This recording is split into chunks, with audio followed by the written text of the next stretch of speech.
రాష్ట్రంలో కాంగ్రెస్ పార్టీ ఆధ్వర్యంలో ఎన్నికల సందర్భంగా మేము ఇచ్చినటువంటి హామీల్ని వాగ్దానాల్ని అమలు చేసే ప్రక్రియలో చాలా లోతుగా అధ్యయనం చేసి అన్నింటినీ అమలు చేస్తూ ఉన్నాం. ప్రధానంగా ఇప్పటికే రాజీవ్ ఆరోగ్యశ్రీ 10 లక్షలకు సంబంధించి కానీ పెంచినటువంటి విధానం కానీ, రాష్ట్రంలో ఉన్న మహిళలందరికీ ఉచిత బస్సు రవాణా సౌకర్యం కల్పించడంలో కానీ,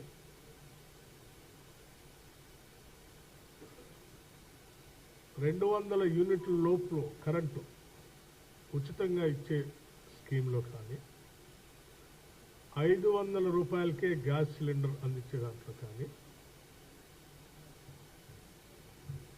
అనుకున్న సమయం కంటే ముందే త్వరితగతిన అందించి ముందుకు పోతా ఉన్నాం. దాంతోపాటు రుణమాఫీకి సంబంధించి కూడా త్వరలోనే చేయబోతా ఉన్నాం.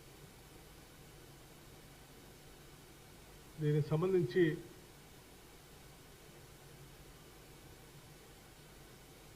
5 ఏళ్లు ₹1,00,000 రుణమాఫీ చేస్తామని అధికారంలో నడిచి 5 ఏళ్లు పూర్తయితే కూడా ఆ ₹1,00,000 కూడా రుణమాఫీ చేయనటువంటి టీఆర్ఎస్ నాయకత్వం కాంగ్రెస్ ప్రభుత్వం రుణమాఫీ ఇంకా చేయట్లేదని అరిసి గీ పెడతా ఉన్నారు. మీరేం అరవాల్సిన అవసరం లేదు, గీ పెట్టాల్సిన అవసరం లేదు. కాంగ్రెస్ పార్టీ ప్రభుత్వం ప్రజలకి మేము ఇచ్చినటువంటి వాగ్దానాన్ని తూచా తప్పకుండా అమలు చేయాలనేటువంటి అంకిత భావంతో మేము ఉన్నాం. ప్రజల కోసం తప్పనిసరిగా త్వరలోనే ఆ శుభవార్త కూడా వింటాం. అలాగే రైతు భరోసాకు సంబంధించి కూడా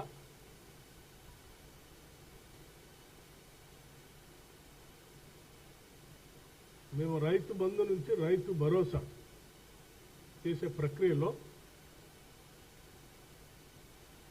ఇచ్చే రైతు భరోసా మొత్తం కూడా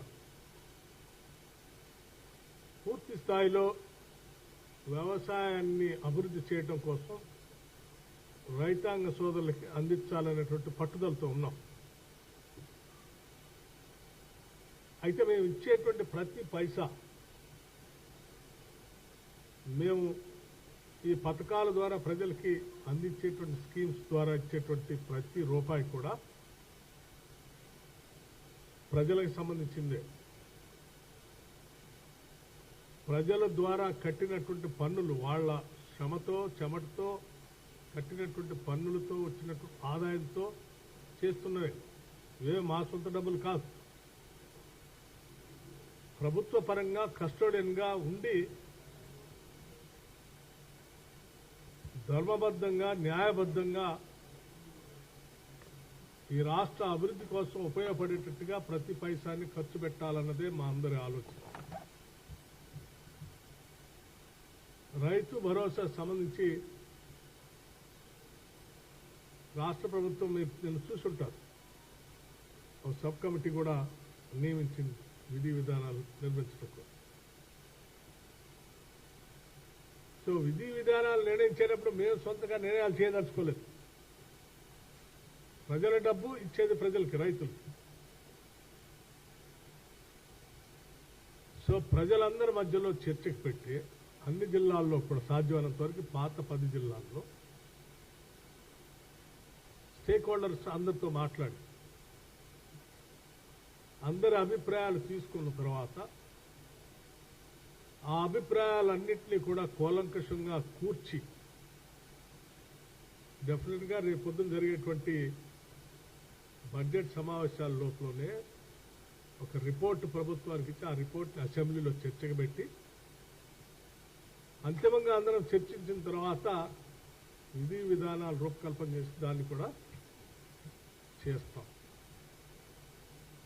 సో ఈ నిర్ణయాలు చేసే ప్రక్రియ అంతా కూడా మేమేదో 4 గోళ్ల మధ్యలో కూర్చొని మా ఇష్టాన్ని రీతిగా చేసుకుంటున్నామని ఎవరైనా అక్కడెక్కడ మాట్లాడుతూ అన్నట్టు వార్తలు వింటున్నాం.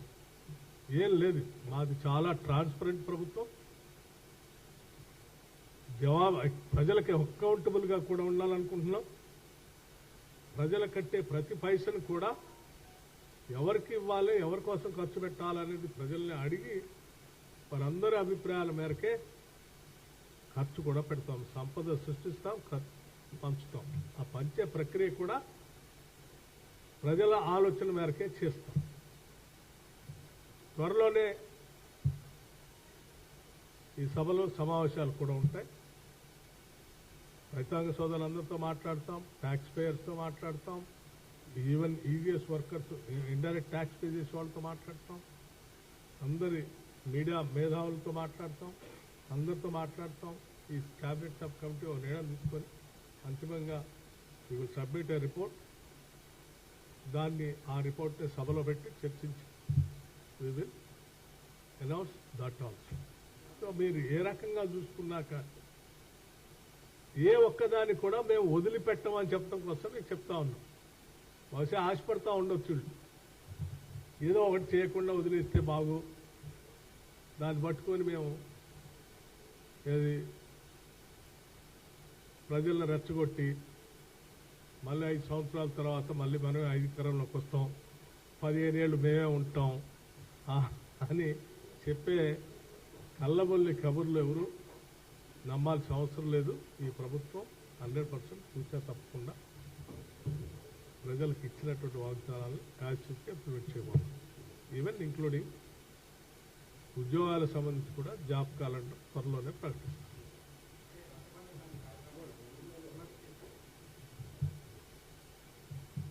పాత 10 జిల్లాలకు సంబంధించి అనుకుంటున్నాం, పాత 10 జిల్లాలకు సంబంధించి ఒక వర్క్షాప్ లెక్క నడిపిస్తాం. అందరినీ మాట్లాడటానికి అవకాశం, ఫైనల్గా ప్రజలు అందరు ఇచ్చిన ఇన్పుట్స్ ప్రకారం చేస్తాం.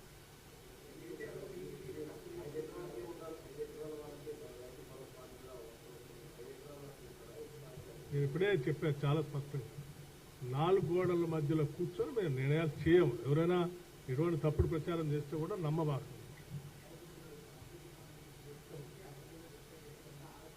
ఎందుకు ఆలస్యం అవుతుందంటే ఈ నెలలోనే ఇవన్నీ కూడా ఈ నెలలోనే అవుతాయి కదా బడ్జెట్ సమావేశాలు.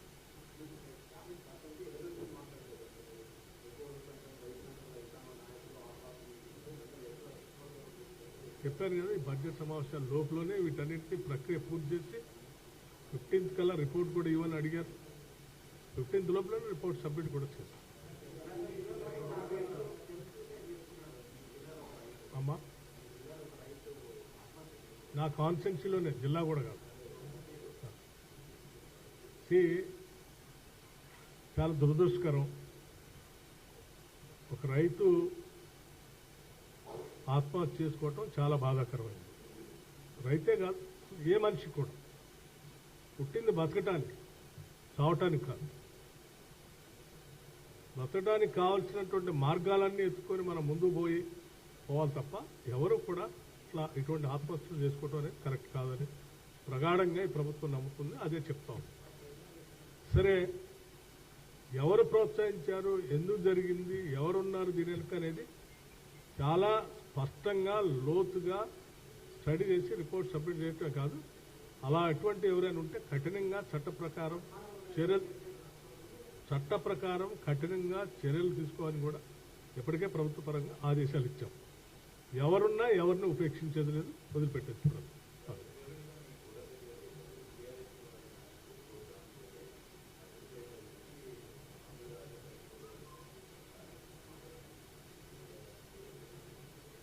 నేను ఇంకా లోతుగా కూడా డిపార్ట్మెంట్ కూడా చెప్పాను. మేము అన్ని రకాల అధ్యయనం చేస్తాం. రెవెన్యూ చెప్పాం, పోలీస్ చెప్పాం. ఎవరిని ప్రొటెక్ట్ చేయడం కోసం కూడా ఎవరు చేయాల్సిన అవసరం లేదు. ఎందుకంటే ప్రతి మనిషి ప్రాణం చాలా విలువైంది. అందరి గురించి ఆలోచించడం మా ప్రభుత్వం యొక్క లక్ష్యం. చెప్తాం, వాస్తవాలు బయటకు వచ్చినప్పుడు అన్నీ తెలుస్తాయి.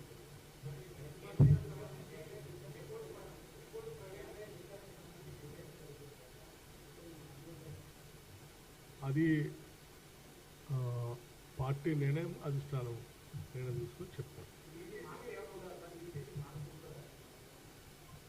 ఇప్పటికే దానిపైన త్వరితగతిన నిర్ణయాలు తీసుకోవాలని చెప్పి రాష్ట్ర కాంగ్రెస్ కమిటీకి సంబంధించినటువంటి నాయకులంతా కేంద్ర నాయకత్వాన్ని కోరటం జరిగింది. వారు దానిపైన కావాల్సినటువంటి ఎక్సర్సైజ్ చేస్తూ ఉన్నారు. వారు నిర్ణయం ప్రకటిస్తారు.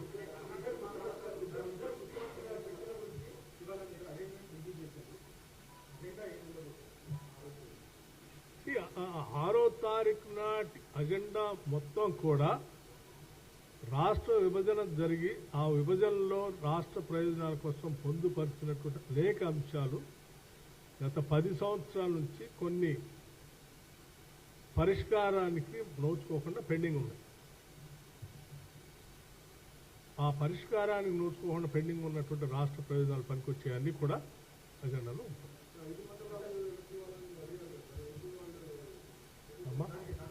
5 గ్రామాలు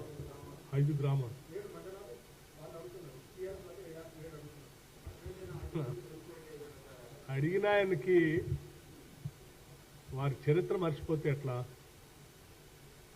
రాష్ట్ర విభజన జరగక ముందు తెచ్చినటువంటి చట్టంలో 7 మండలాలు లేవు. 7 మండలాలు తెలంగాణకు ముందు. విభజన జరిగిన తర్వాత ఈ రాష్ట్రం ఏర్పడిన తర్వాతనే టీఆర్ఎస్ ప్రభుత్వం అధికారంలో ఉండగానే కేంద్ర ప్రభుత్వం ఆర్డినెన్స్ ఇచ్చి 7 మండలాలని ఆంధ్రాకు అప్పచెప్పింది. 10 ఏళ్ళు అధికారంలో ఉన్నారు. వారు హయాంలో 7 మండలాలని ఆంధ్రాకు అప్పచెప్తే ఆనాడు అపోజిషన్లో మేము శాసనసభలో ఉండి దీన్ని వ్యతిరేకించాలని ఏకగ్రీవ తీర్మానం చేయాలని డిమాండ్ చేసి తీర్మానం చేపిస్తే తీర్మానం చేసి నేను అందరిని ఢిల్లీ తీసుకొని పోతా అని సభకి మాటిచ్చినటువంటి ఆ సభానాయకుడు పూర్తిగా గాలికి వదిలేసి 10 ఏళ్ళు దాని గురించి మాట్లాడుకుని ఎన్నిసార్లు ప్రయత్నం చేసినా ఇవాళ తగుదనమ్మా అని 7 మండలాల కోసం మీరు కొట్లాడాలని నేను ఒక 7 మండలాల కోసం కొట్లాడటం కోసం మీరు నిజంగా చిత్తశుద్ధి ఉంటే మీ నాయకత్వం, మీ నాయకుడు, మీరు తప్పనిసరిగా మీరు తీసుకునే నిర్ణయానికి మేమంతా ఉంటాం, సపోర్ట్ కూడా చేస్తాం. మేము అడిగాం ఆ రోజు, మీ వల్లనే అవి కోల్పోయాం. కాబట్టి ఎప్పటికైనా మీ చిత్తశుద్ధి నిరూపించుకోవడం కోసం మీరు ముగ్గురు దానికోసం ఒక దీక్ష చేయండి. 7 మండలాలు రావటమా పోవటమా ఏదో తెలుద్దాం. ఏంటి ఎందుకు వెనకపోతున్నారు? 10 ఏళ్ళు మీరే కదా కూర్చుని దానివల్ల నష్టపరచడం జరిగింది. దీక్ష కూర్చోండి.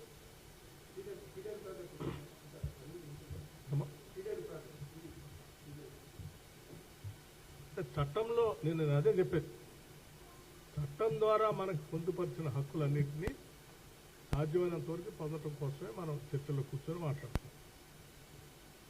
మిగతా అంశాలు మీకు చెప్పాను నేను, వారు వచ్చిన తర్వాతనే వెళ్ళింది. 10 ఏళ్ళు వారి పుణ్యమే అవి పోవటానికి కారణం.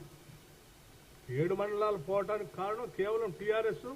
ఆనాడు టీఆర్ఎస్ బీజేపీ కలిసి ఇద్దరు పార్లమెంట్లో ఒకళ్ళకొకళ్ళు మద్దతు ఇస్తూ చేసుకున్న పాపమే 7 మండలాలు పోయినాయి.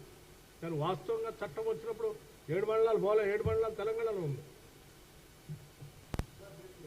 సో ఆ ప్రాయశ్చిత్తం ఏదైనా ఉంటే వాళ్ళు చేయాలి. ఇప్పుడు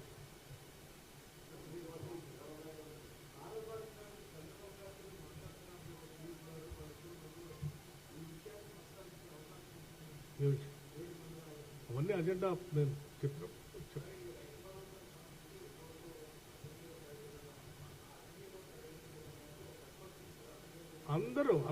అందరి సభ్యులకి మాట్లాడే అవకాశం, అందరి అభిప్రాయాలు తీసుకుంటారు. ఎవరు ప్రతిపక్షాన్ని కూడా వారి అభిప్రాయాలు కూడా తీసుకుంటారు, వారు కూడా మాట్లాడాలి. అమ్మా ప్రతిపక్షం అంటే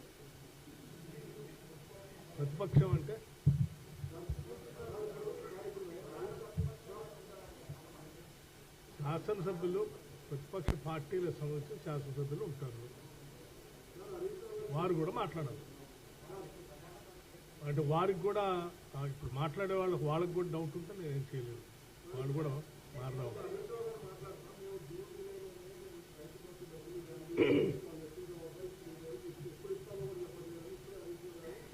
అదే అన్నా, అందుకే నేను చెప్పేది, హరీష్ రావు గారు లాంటి కళ్ళబొల్లి మాటలు చెప్తూ కాలం వెళ్ళబుచ్చే ప్రభుత్వం కాదు మాకు.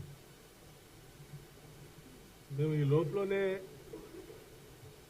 రైతులకి అవసరమైనటువంటి వెసులుబాటు కల్పించేటువంటి కార్యక్రమానికి సంబంధించిన రుణమాఫీ సంబంధించిన 2 లక్షల సంబంధించిన నిర్ణయం కూడా జరుగుతుంది. అది వాళ్ళు పొంది వాళ్ళు పని కార్యక్రమం ఉండడంలోనే రైతు భరోసా చర్చ కూడా జరుగుతుంది, దాని గురించి కూడా నిర్ణయం చేస్తాం. సో రైతులకి ఎక్కడ కూడా ఆలస్యం నష్టం జరిగే ప్రక్రియ లేకుండా వాళ్ళకి కావాల్సిన ఆర్థిక సాయం టైంకి అందేటట్టుగానే చూస్తాం. పంట బేసిక్గా in the beginning what they want timely lending.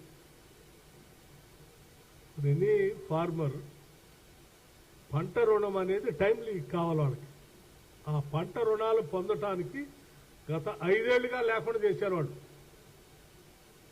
Money lenders దగ్గర పోయే పరిస్థితి సృష్టించారు. అంతిమంగా మనీ లెండర్స్ దగ్గర పోయే 2 రూపాయల నుంచి 10 రూపాయల వడ్డీ దాకా పోయే పరిస్థితి తీసుకొచ్చారు. మేము ఆ పరిస్థితి లేకుండా 2 లక్షల రూపాయల రుణమాఫీకి సంబంధించి తొందరలో నిర్ణయం తీసుకుంటున్నాం. వాళ్ళు మనీ లెండర్స్ దగ్గర పోయే పరిస్థితి లేకుండా చేస్తున్నాం. వాళ్ళ చేతి నిండా సరిపోయే విధంగా ఆర్థికంగా పెట్టుబడి పనికొచ్చే విధంగా కావాల్సిన ఏర్పాట్లన్నీ చేస్తున్నాం.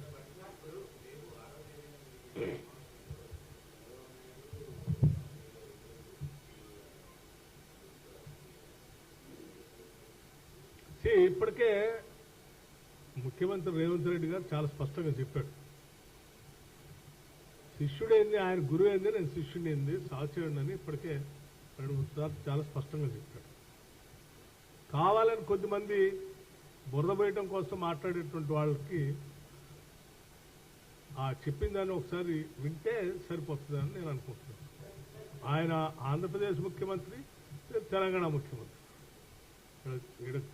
ఇక్కడ సాచర్లే కదప్ప, గురు శిష్యులు అనే పదానికి అర్థమే లేదు. ఎవరైనా మాట్లాడితే ఆయన ఏమన్నాడో మరి వినుంటారు, అన్నోడిని ఏదో చేస్తారు, నేను అనలేను. కానీ ఒకసారి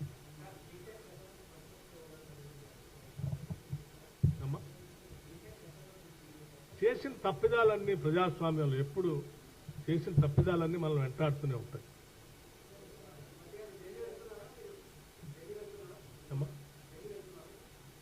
లేదు,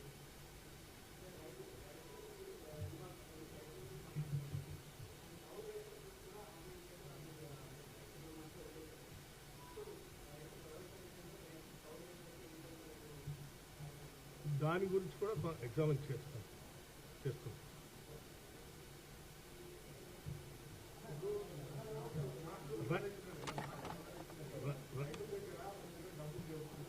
రైతు భరోసా గురించి ఒక ఆయన మాట్లాడుతూ నిన్న, గుట్టలో ఇచ్చినోడికి ఇచ్చారు, కొండలు ఉన్నోడికి ఇచ్చారు, రోడ్డు వేసినోడికి ఇచ్చారు, మీరు మా డబ్బులు కదా అంటే చర్చ పెడదాము. మేము అడగోలుగా దారిపోస్తామని చెప్పలేదు కదా. ప్రజల సొమ్మే, ప్రజలను అడుగుతాము. వాళ్ళు ఏం చెప్తే అది చేస్తాం. అందరికీ ఇవ్వంటే అందరికి, గుట్టలు ఉన్నోడికి కూడా ఇవ్వంటే వాళ్ళకి కూడా ఇచ్చారు. ఏ పంట పండినోడికి కూడా ఇచ్చేసేయండి అని ప్రజలు చెప్తే ఎస్. అంతిమంగా ప్రజాస్వామ్యంలో వాళ్ళ ఆలోచనకు అనుగుణంగా, ఎందుకంటే పన్నులు కట్టేది ప్రజల నుంచి వచ్చిన డబ్బు కాబట్టి దాన్ని జాగ్రత్తగా రూపాయి జాగ్రత్త ఖర్చు పెట్టాలి. న్యాయబద్ధంగా, ధర్మంగా వాటిని వాడాలని మా అందరం. దూబరాగా చేయకూడదని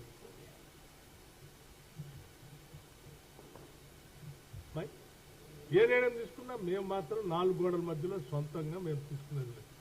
ప్రజల మధ్యలో చర్చ పెట్టి ప్రజల అభిప్రాయాలు తీసుకొని చట్టసభలో చర్చించి అందరి అభిప్రాయాలు తీసుకున్న తర్వాత అది కూడా కొద్ది రోజుల్లోనే, ఎక్కువ రోజుల టైం కూడా తీసుకున్నాం. ఫైన్ త్వరలోనే మీరు త్వరలోనే వీళ్ళు చేయకుండా బాగుండన్నటువంటి వాళ్ళంతా నోరెళ్ళబెట్టి చూసేటట్టుగా చేస్తాం.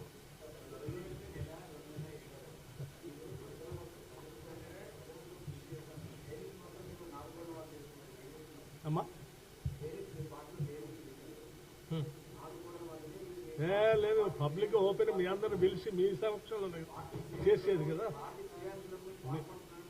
నేను మాట్లాడేది ప్రధానంగా మనం అందరం ఆలోచించాలి సార్, అందరూ బాధ్యత. ఎందుకంటే మేము ఖర్చు పెట్టేది ఈవెన్ మీరు కట్టే పన్ను కూడా అందులో ఉంది. మీరు కొనుక్కునే ఉల్లిపాయ, ఉప్పు, పప్పు, నూనె, చింతపండు వీటన్నింటిలోంచి ఇండైరెక్ట్ ట్యాక్సెస్ కూడా వస్తుంది జిఎస్టీ రూపాయలు. వాటన్నిటి డబ్బులే మన దగ్గరకు వచ్చి ఇక్కడ నుంచి మనం ఖర్చు పెడతాం. కాబట్టి చాలా సీరియస్గా మేము ఇదేమో హాస్యాస్పదంగా చెప్పే మాట కాదు, అందరి అభిప్రాయాలు తీసుకొని ఖర్చు పెడతామని చెప్పి చాలా సీరియస్గా తీసుకున్నాం. కాబట్టి చివరికి 100 రోజులు పనికి పోయేటువంటి వ్యక్తి కూలీ డబ్బులు కూడా దీంట్లో ఉన్నాయి. So let us think serious.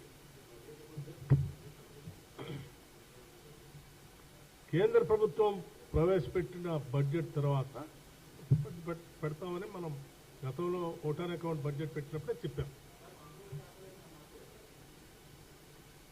అది క్యాబినెట్ ఎక్స్పాన్షన్ అయిన తర్వాత